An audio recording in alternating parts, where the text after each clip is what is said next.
How are Hey, you? Gary. Hey, what's I'm up? great. How are you? I'm Hey. doing good. I'm sure you're having loads of fun. Like, fun. So like we said, this is just going to be a bunch of questions. It's all going to be after the episode airs, which I've already seen. Cool.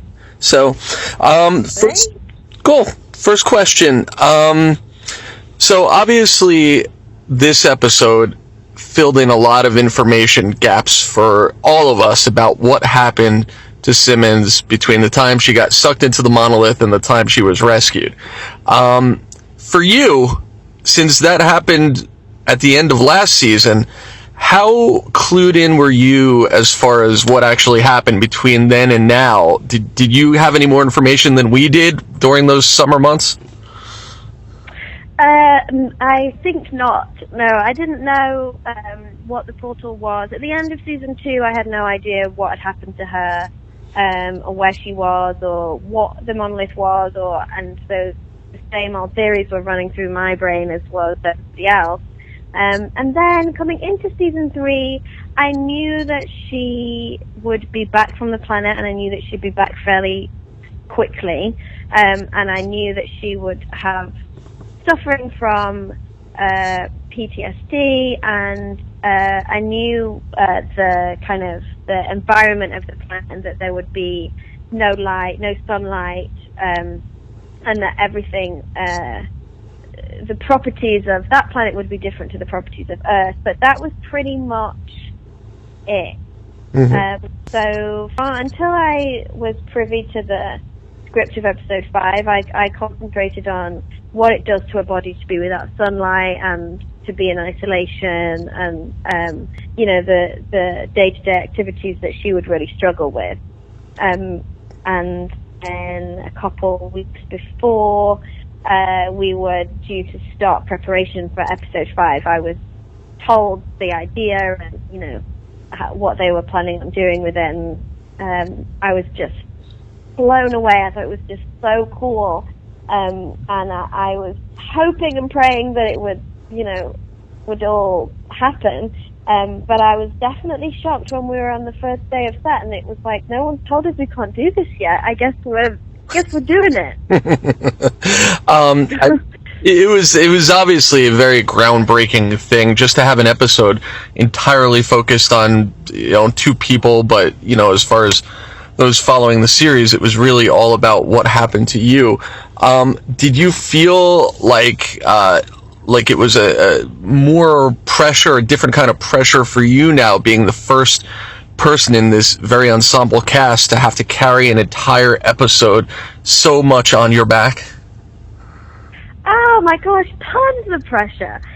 And then I saw, I just didn't want to let them down. I mean, I can't tell you how much I love everybody involved in the show, and our executive producers are, just really great friends with family, and I just thought, what if I mess this up? What's this going to do? But then as soon as I read the script and, chatted a ton with Jesse Bochco, our director, and Craig Titley, who was the main writer on the script, it became so apparent that this was a huge team effort, and the ensemble might not have been on screen, but it was off screen in a huge way, and I just thought the script was so beautiful that all I had to do was remember my lines and say them in order, and I knew that we'd be fine.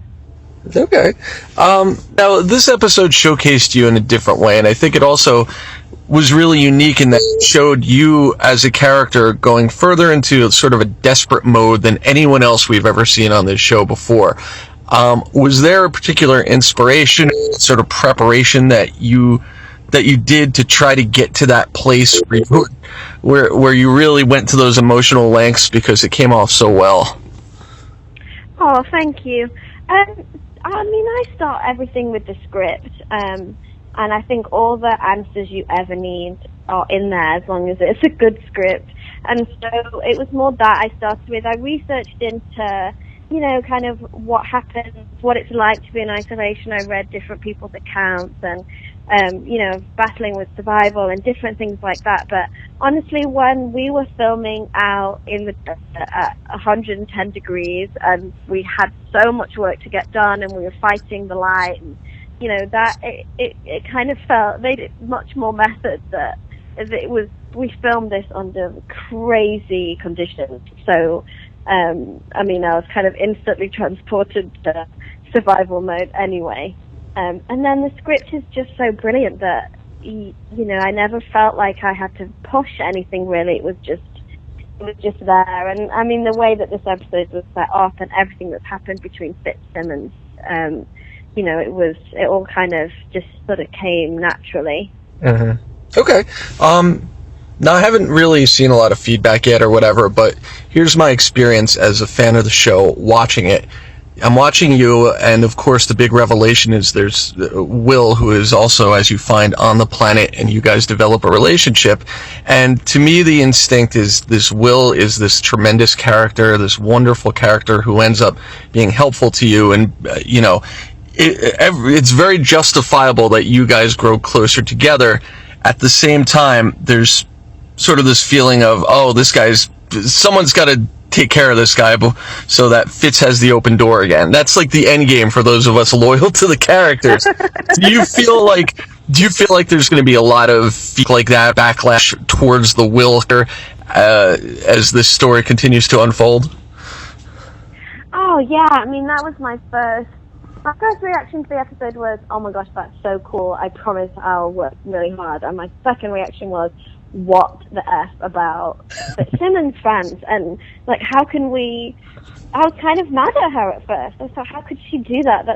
I never thought she would do anything like that. And then, reading the episode and going through that, I think, it totally makes sense. And the moment that connection between the two of them it's like this, she's lost all hope and she's absolutely at rock bottom, and he says exactly the right thing, and it's more of a visceral reaction to just how hard and painful this whole situation is, that they get together in an explosion rather than in kind of a 20-year friendship that, is it, isn't it, that it has, that's been the story of Fitzsimmons.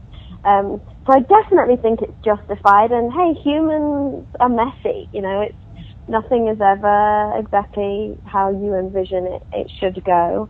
But yeah, I'd be lying if I said I wasn't anxious about how hardcore Fitzsimmons fans are going to react, for sure. And I get it. I would get their frustration, I'd get the anger, and that's part of us telling good stories, is that it's, people are going to have conflicting reactions. Mm-hmm. Okay. One more question for you. I know we're short on time. So beyond the romance stuff, just the continuing idea of Simmons back on Earth, or assuming she's going to continue an existence on Earth at this point. How has Simmons changed as far as other fundamental aspects of her? I mean, we mainly knew her more than anything else for her curiosity, her love of investigation and learning things about science. Do you think, and I know there was a quote at one point in a prior episode about how that curiosity went away pretty fast on that planet. Will it come back? Right. Do you think that's taken away or altered forever? Oh, definitely it'll come back. And ultimately that's what saved her. That, she was swimming and loving the oasis of the water in episode 5, and then she's pulled underneath, and then she figures out a way to escape, but then she also goes back in there because she's curious as to what that was, and she knows she needs to eat, and her curiosity saved her. I think that the wonderment and the naivete is potentially gone, but then Will help to give her that back, and she gets super excited about how they are going on this picnic to see the sunrise, and it has nothing to do with getting home. It's just the seeing it in wonderment. So I think by the end of episode 5 she gets it back. I think it's then jolted when she is obviously back on Earth without Will. But yeah, she definitely still has that, and you know, I hope she gets to a place where that comes as freely as it did before. Okay, cool. That's all I've got. Thank you. Yeah, no problem. Thanks, guys. I appreciate it. Bye. No problem. Thanks, Gary.